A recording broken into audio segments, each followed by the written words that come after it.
to today's talk. We're going to be talking about nutritional wisdom for vegetarians, and I'm Sita Huber. I'm a functional medicine nutritionist, and I get asked a lot of questions about vegetarian diets, about veganism. I've also worked in the health market and in sort of product development for a number of years. And so during that period of my career, I got a lot of insights into what the food market does to food. So FMCG is food manufacturing and consumable goods. So there's a whole lot of money behind what gets put on the shelves. So when we are looking at the popularity of a trend in our consumer behavior, what then happens is that the people who make these consumable goods that we can eat, what happens is that these people then start catering to the way that the market trends are going. So that's why all these studies really exist. So there has to be an economy behind research, right? So we're not just making research for the fun of it. It's always like, how are people going to make more money from this research? So just have a, think about that when we're looking at this, because that's how my mind works now when I'm thinking, gluten-free is a trend. And so then the market responds and everyone goes, wow, there's so many gluten-free foods. It's because the market demand is there. And right now we're seeing that with veganism. So plant-based is another term that's just the new trend for 2018. So we're going to talk about what that is. Veganism has grown 500% in the US since 2015, and it's similar in other countries, that rapid market growth. And that has gone from 1% of people saying that they're vegan to 5 or 6%. So that's a huge jump in just that number of years, in 4 years or whatever. So 3 years. Now Australia is, and I've just been living in Australia, so Australia is the third largest growing vegan food market in the world. And what that means is that any company out there who's got vegan foods, say in the US, they're going to be trying to get them into Australia, or brands are going to start writing vegan on packages, okay? So there's more to this than just how we're choosing to eat. Then these words sort of infiltrate the market and headlines, and we start seeing it a lot more. And I really like to teach people how to be really grounded in how they're interacting with marketing, because marketing can be so manipulative. There's so much money at stake, and there's so much investment of very intelligent people working on these products to make them appeal to us and buy them. And a lot of what I do in my practice is actually teach people how to be centered and understand what the labels mean, so that they can go out into the market and be like, oh no, that's just health washing. That's actually not really a health food. And we're talking about this with veganism because it's a little bit like what just happened with gluten-free, where there's a perception of it being healthy, but oftentimes it's a junk food. So the word vegan, we have to be very careful of now, because it has all this sort of advertising and marketing research going into it. So even Walmart is the world's largest retailer, is asking its suppliers to offer more plant-based products. So huge market shift. So what's the difference between vegetarian, vegan, and plant-based diet? So, there's all kinds of gray area in between these, but this is just sort of the plain language way of talking about this. Vegetarianism is a vegetable-based diet, but vegetarians just don't eat any meat. As well, they can consume eggs and dairy in a typical vegetarian diet. The difference would be that vegans don't have any eggs or dairy, and some vegetarians might still eat fish, and then we'd call that pescatarian. So and then there's different things that you can start eliminating and whole language around it, but it's not important really. What's important is sort of understanding that you are an individual and you don't need to fit into a label for a diet. You just need to eat what your body needs, right? So vegans don't eat any animal products, including dairy and eggs, and a strict vegan won't eat any honey. And then in a more purist sense, they don't use any animal products and or merchandise or leather and fur. So veganism is sort of, because it's more extreme of a restrictive sort of form of diet, it tends to be more political about animal welfare and about sort of standing up for those things. So you get there's quite a polarity of sort of opinions and sort of intensity to it. I'm a little bit more of a middle ground kind of person, which is why I don't promote veganism for some reasons, which I'm going to explain to you shortly. But this term plant-based, so this is what, is sort of trending right now. And the reason is that, so a plant-based diet focuses on eating more plants. It's kind of like what vegetarian used to be. But what plant-based, what that terminology addresses, is the fact that vegetarian and vegan diets can both be highly processed. So you can be on a vegetarian diet and eat a total junk food vegetarian diet. There's no rules around it being really good for you, or vital foods, or non-processed foods, or eating more vegetables. A lot of vegetarians and vegans are doing it and then not knowing how to do it. And then, of course, the pitfall is that then they just eat white bread and donuts and desserts and sugar, and they're constantly hungry. That's what I find with my clients, is that the biggest obstacle is to, when you eliminate foods, is then to learn how to be full. So I'm going to give you some tips for that, so stay with me. So plant-based diet focuses on eating more plants, including fruit, veg, legumes, and whole grains. So it's all plant foods, but it's a move away from processed foods, which I'm totally on board with. So top reasons to eat more plants. So we want to eat more vegetables, associated with a reduction of most diseases. So plenty of research on that. Reduced risk of cancer. So a lot of these phytonutrients that are in fruits and vegetables will go into your cells and actually help in an antioxidant sort of way, very protective, help your immune system, help your body naturally fight off cancer. So they're then associated with longevity and genetic health. So epigenetics is where we're actually influencing our genes by our lifestyle and what we eat and how we feel. And when we eat a higher plant diet, then we have better gene health. Our genes live longer. Like the telomeres at the end of the genes live longer. They stay intact longer, less deterioration. So phytonutrients are, I mentioned before, like they're not essential nutrients, but phytonutrients are plant nutrients from plants, and they have like kind of magic powers in the body. So we're still learning a lot about them. And of course, plant foods are from Mother Earth, so they're 100% natural. So we don't have to make these. These are not FMCG products. These are not food manufacturing consumable good products. These are from the farm. These are hopefully organic. These are from the dirt. Hopefully there's dirt left on them. So these are 100% natural, as Mother Nature has made for us. And plants are also high in fiber for reduced glycemic load. So that is the rate of blood sugar, or of sugar going into your blood. So we want to have a low glycemic load, because an overload of sugar in the blood is going to be, lead to diabetes and lead to insulin resistance. And insulin is then associated with inflammatory diseases and all that sort of stuff. So we want low glycemic load.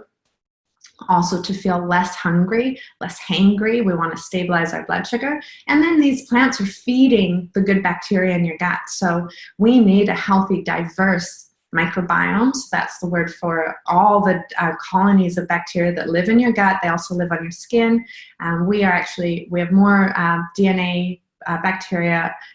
DNA from our bacteria than we do of our own. So, and the health of, I always teach people, the health of your bacteria is as important to your health. It's a coexistence that we have with these friendly bacteria, and they're going to feed off these plant foods. And of course, colon health, so reduce colon cancer. And many dietary guidelines around the world, including in Canada, are starting to move towards recommending more plant-based. And this is good, because we don't want to see the words vegetarian and vegan showing up. We do want to use this term plant-based because it's telling us to eat the actual vegetables. Like, there's no point being vegetarian if you're not increasing your vegetables from what you were eating before.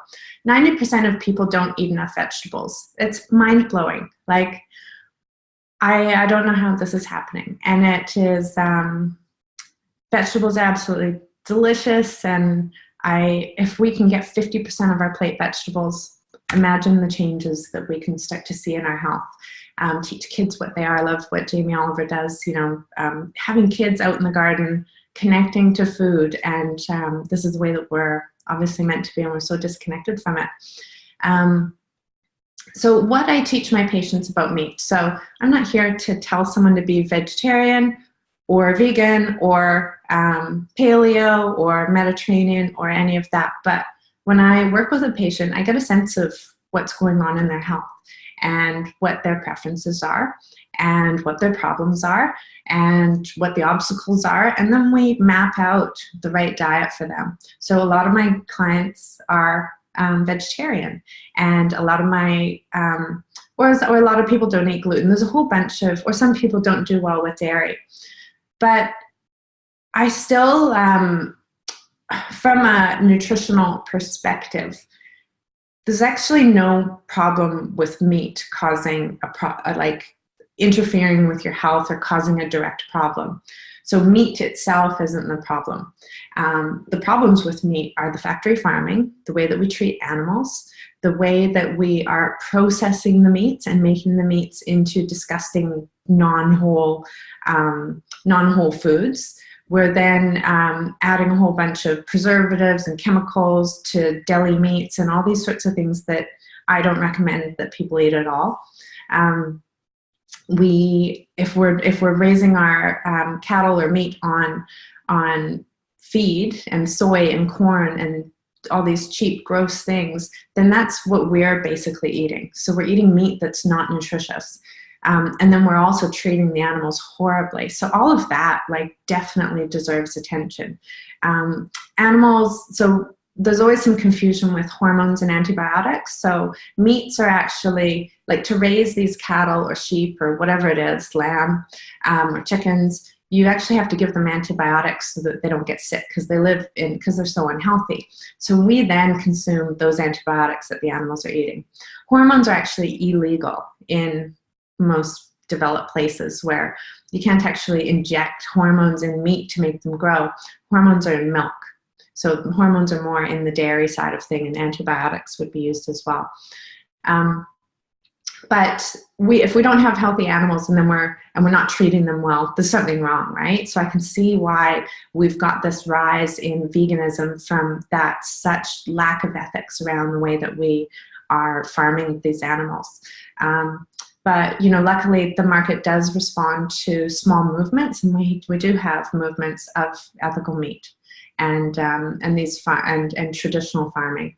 And so I think it's a totally different conversation that we need to have just with that. There's also too much focus on meat in the Western diet. So it's like this, it's just too much, I think.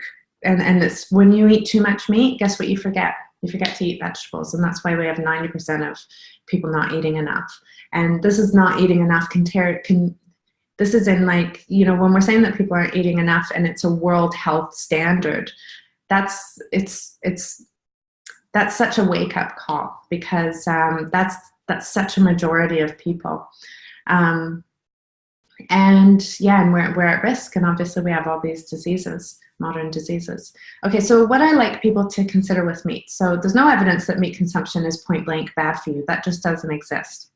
Doesn't exist. I would dispute any evidence, like any research that I've been able to see. I've been able to, find cracks in it, like there's no, a high meat diet is like high processed meat. So you'd want to be on clean meat, mostly, and then mostly vegetables, and then that sort of diet, all of a sudden it changes, and the meat itself isn't what's bad for you, it's the processing. Nutritionally, meat is an excellent source of nutrients. So meat is nutrient rich. It's a great source of protein. It contains omega-3s and good fats. It contains zinc, it contains iron, it contains B vitamins. It is very nutritious. And the problem is more about our behavior as consumers. So I always have a conversation with my patients about meat and about their feelings about it and why they are choosing either side. And we just look at it all and then see where we end up. Dairy is similar. So there's problems with dairy. Animals are, like I mentioned before, the hormones. So animals kept on hormones so that they continue lactating. So this is how we get milk production from cows, is that they are pumped full of the hormone that makes them lactate and thinks that they're constantly pregnant. So we are then consuming those hormones. That's a definite. There's also permeates and, chemicals added to milk to make it have a longer shelf life. It lasts for weeks and weeks and weeks. It's not normal. It's pasteurized. The fat's removed. It's homogenized. The fats are made really small, and they're not meant to be that small. And all of this disrupts the nutrient profile of dairy. We also have genetically engineered the proteins in milk. So A1 and A2 proteins act very differently, and there's not very many dairy cows left now that are A2, because we sort of genetically modified what we're producing here. And then there's the casein protein. So there's more than just lactose that people can be reacting to. And wherever we've genetically modified a food on a mass scale that we consume in mass amounts, we always end up with a health problem: wheat and dairy, right? So these animals are fed a poor diet, not treated with love. This results in poor animal health. And then there's a whole bunch of ethical, considerations with that, but then that's also impacting our health. Commercial dairy, it's altered, it's inflammatory, it's lacking the natural nutrition profile that is meant to provide health benefits. So raw milk, natural dairy would be a really good source of nutrition for a lot of people, and a lot of people have evolved with milk as part of their diet. Not everyone is good with dairy. Some people are, some people aren't. We're all different. But it's the commercial dairy that's the problem across the board.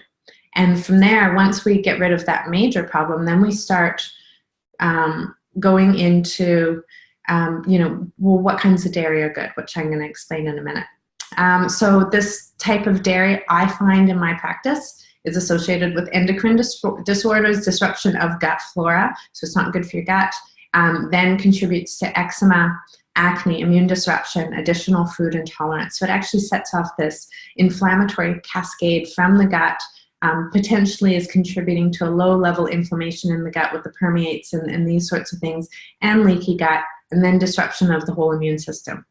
So that's what commercial dairy is doing.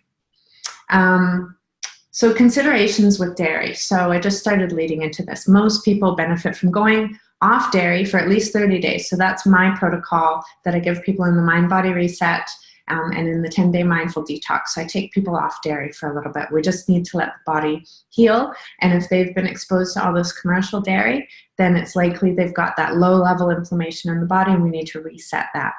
And then after that time, and depending what's going on with someone's health, some people need longer to heal, and so we don't reintroduce right away, but some people are ready for the reintroduction. And then in the reintroduction, we use high quality, pasture-raised, artisan, ethically farmed sheep, goat, and cow products. And when we make cheeses in sort of like with integrity, and we make yogurts with integrity and use the whole product, there's actually a lot of benefits. And where we used to think that saturated fat was all bad, and that has been completely blown out of the water. And cheeses and yogurts are actually really good for the gut bacteria when they're fermented and when they're sort of cultured in a beneficial way. And they contain vitamin K2. And then these fats are, of course, more stable than these vegetable oils that we've been told to eat through really bad advice. So the saturated fats from dairy are much better for you. So if you can tolerate a bit of dairy, then there's no reason why you can't have that as a little top up in your diet. And certain people are going to benefit from it. Certain people, not so good. So you just need to go through a process and find out if it's right for you. Now I want to talk about why I don't recommend veganism. So I personally, I will encourage everyone to have some sort of plant focus. So I want everyone to eat more vegetables, right? I also want everyone to eat more fats. So those are sort of things that I work on specifically. Everyone's protein needs then vary. And the one thing, though, that I wouldn't do is recommend that someone be a strict vegan and cut out eggs and butter. I don't see any I can't see any benefit. And if anything, all that I've seen is that people who are really disciplined and good at being vegan end up with serious hormone and adrenal problems down the track.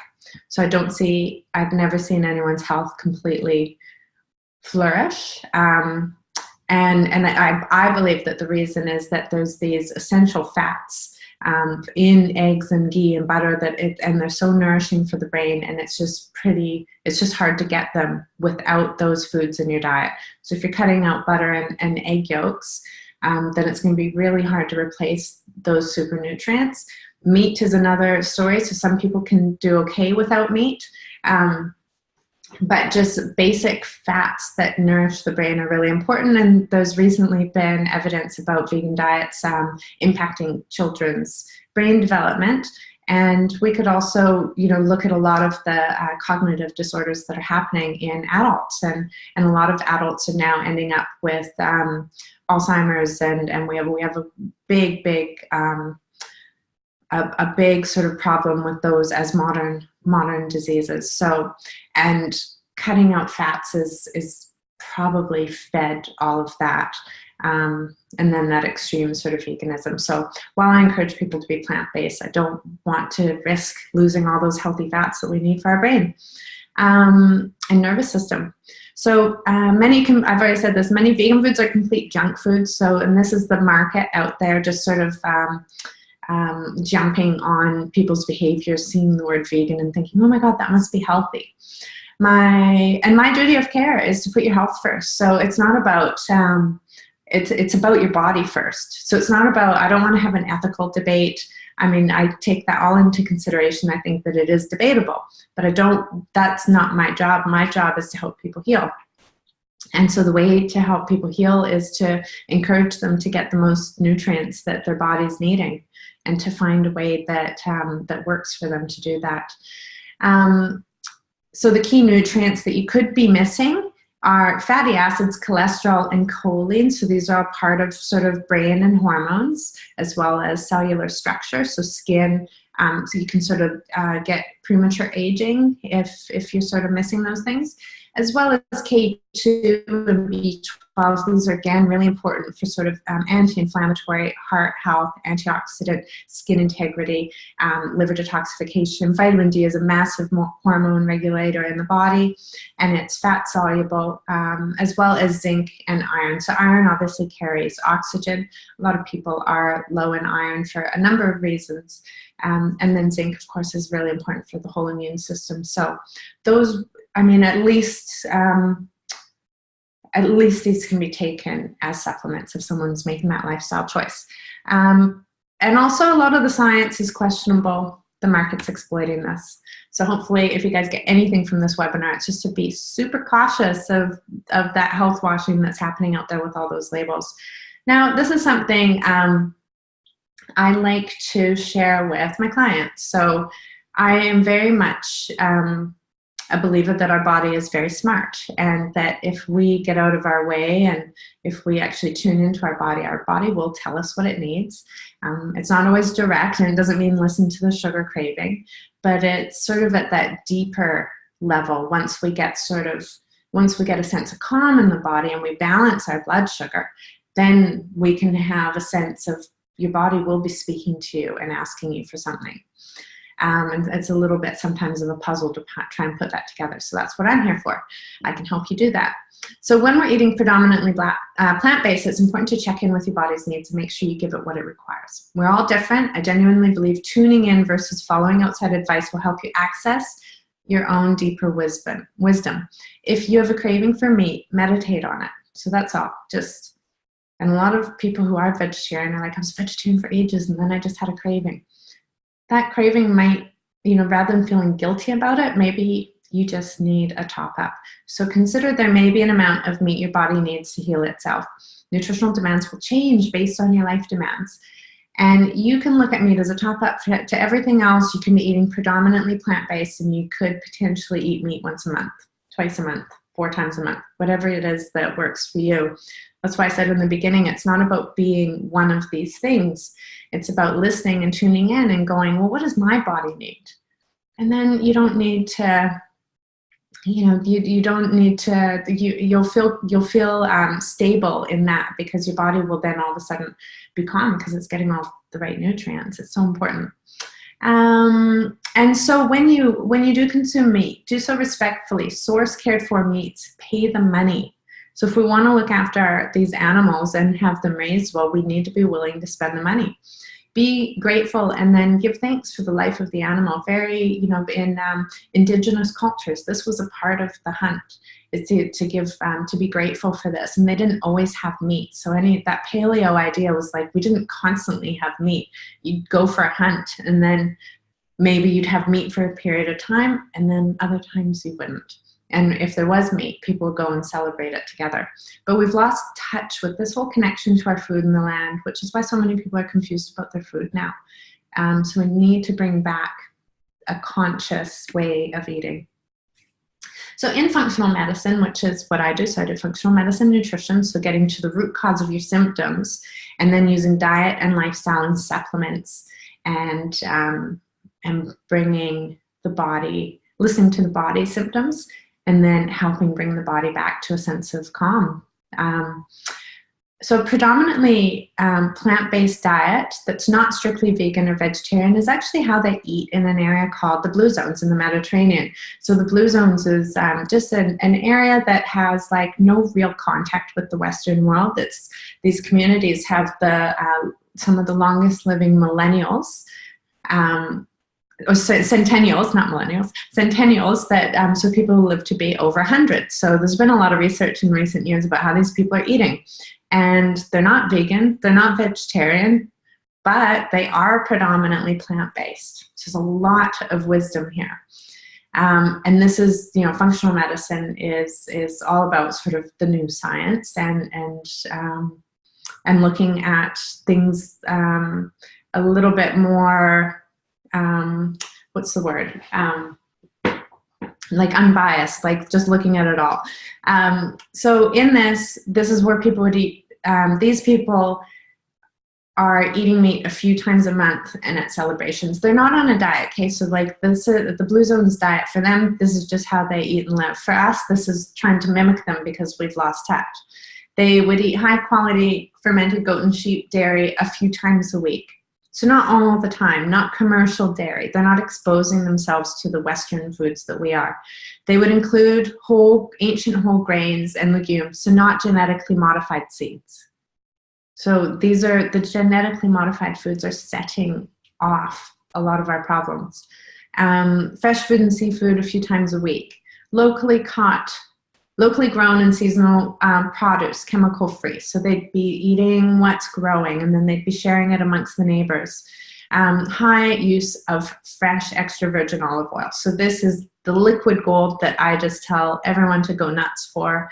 I love olive oil. I think that it is one of the healthiest things you can do to your food is to pour extra virgin olive oil all over everything and cook with it. I've got some videos on that. If you guys need some, get in touch with me. Locally grown, high use of olive oil, absence of Western foods, nothing is processed. Imagine that. Happiness will come through your body when you don't have processed foods making all this noise. Diet is, of course, only part of the formula, so it's also about movement, connection, purpose, and these are the lifestyle factors that are also impacting our health. You can't just eat healthy food and then like not be connected to people and not move your body. You've got to be doing all these things, and that's where our health comes from. And I work through this in the Mind Body Reset and the Mindful Detox. I've got a 10-day program and a 30-day program that will show you, take you through a diet plan to get rid of sugar and processed foods in your diet and learn some lifestyle secrets to just sort of help bring that into your everyday life. So when we're looking at being plant-based and getting the most vitality, I mentioned fats before. So you can sort of be vegetarian keto. And if you focus on extra virgin olive oil, coconut oil, avocado, nuts and nut butters, whole seeds, not seed oils, high quality, so, and obviously without the dairy, you can do that in that way. Or you could include the butter and the dairy products as well.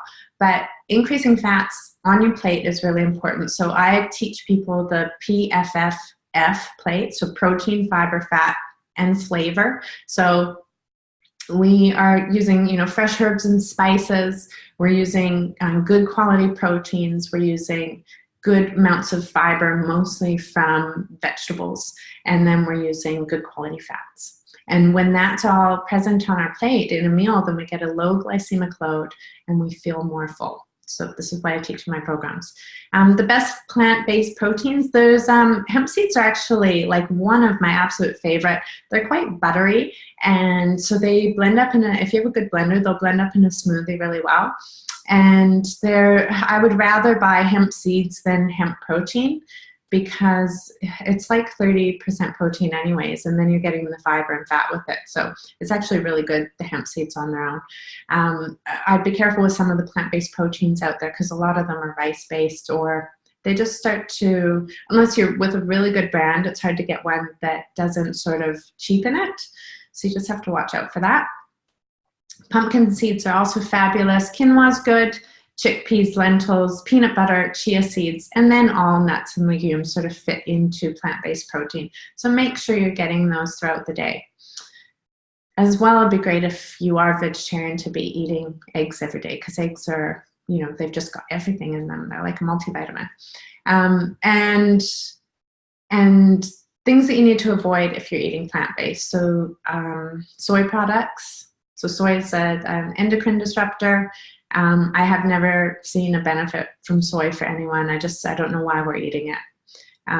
It's not good for you. It causes estrogen dominance, and usually even with men, when I do hormone profiles and test their hormones, it's quite shocking. Even if they've just been having a soy latte once in a while, they have estrogen through the roof. So just be really cautious with soy. I don't see any benefit to it, so just avoid it. So of course, then the pretend meat's kind of yucky, like processing things in a lab to turn into some sort of vegetable meat. Everything's going to be out of structure by the time you eat it, and your body's not going to really know what it is anymore. So I would just avoid that. If you don't want to eat meat, don't eat meat. And then, of course, high starch, rice and grains. So you can easily be like potato starch and cornstarch and all these things that are vegetarian, but they're just raising your blood sugar. Also industrial oils, so anything that's a seed oil, sunflower oil, canola oil. Seeds should be eaten whole or just ground or into a smoothie and in small amounts. You don't need a huge amount of seeds, but you certainly don't want to squeeze the oil out of them and then use that oil, because it's too high, it's damaged, and then it's just high in inflammatory omega-6 and 9 in that amount that we're eating it. So not good. Also, you want to avoid low fat. So there's a lot of sort of debate about, and I've had some vegetarian clients show me information about fats being bad, and I just 100% disagree. So I actually think that most of our health problems will be resolved if we increase these fats that I've got right here, and make sure that you're getting a good balance of fats throughout your day. It'll stop hunger and be good for your skin, be good for your brain, be good for your cells, be anti-aging. Like just 100% benefit from increasing your fats. Whereas low fat is sort of doing the opposite and just causing inflammation and disease. Of course, too much fruit and sugar. So I know that there's some vegetarians out there who get really excited about things like bananas and just say that they eat bananas all the time. And I don't know what's going to happen to the body over long term if someone does that. From everything I know, it's not a formula for success in balancing your blood sugar. So we don't, or feeding your microbiome. We want to have a smaller amount of fruit and more vegetables. So my rules are 2 to 3 serves of fruit, and keep your sugar to less than 5 grams per serve in a dessert that you're making. So you can still use a little bit of coconut sugar or a little bit of maple syrup, but just way, way less. I've got lots of recipes on my website, mindbodyiq.com, if you want to have a look. And then processed dairy and alternatives. So if you are removing dairy from your diet, just be really cautious what has been put into the dairy alternatives. You can get some good ones and you can get some bad ones. You just got to learn how to read those labels. Okay, so I do talk more about all this stuff in the Mind Body Reset. So I teach you how to shop, I teach you how to read labels, and there's a lot of focus on just sort of taking these ideas and then putting them into effect.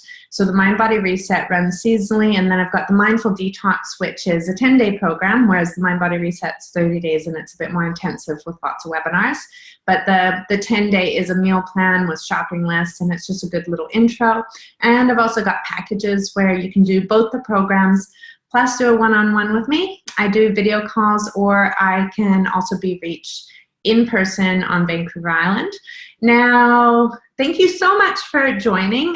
Please stay connected with me on social media, and I would love to hear what you thought of this webinar.